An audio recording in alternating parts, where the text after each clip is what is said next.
বাবাকে বললাম, তোরা বললো গাড়ি কিনে দেবে, হাতে যেটা আসে না ওটা খেলে না, মানে আমাকে দিতে। আমি লুকি সব শুনেছি, বাবা একবারও গাড়ি দেওয়ার কথা বলে নাই। আমার গাড়ি কিনে দেবে না, আমার মরা যাওয়ার উপায় নাই, আমাকে মরতে হবে। আমার গাড়ি চাই বাস, আমি কি চাই না।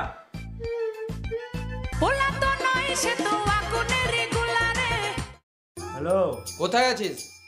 বাড়িতে আছি। এখনই আয় শোরুমে।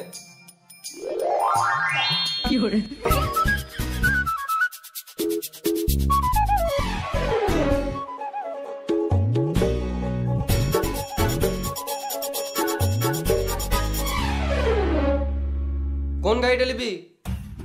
বাবা আমার পছন্দের গাড়িটা নাই তো। এই মানে এতগুলো গাড়ি আছে, একটা পছন্দ হচ্ছে না? আমি RS 200টা নেবো। RS 200? ওটা আবার কি রে? ওই গাড়িটা তো নেই, 7 দিন সময় লাগবে। অর্ডারটা দেন, বুকিং করে রাখি। মানে দাদু যদি এক সপ্তাহের মধ্যে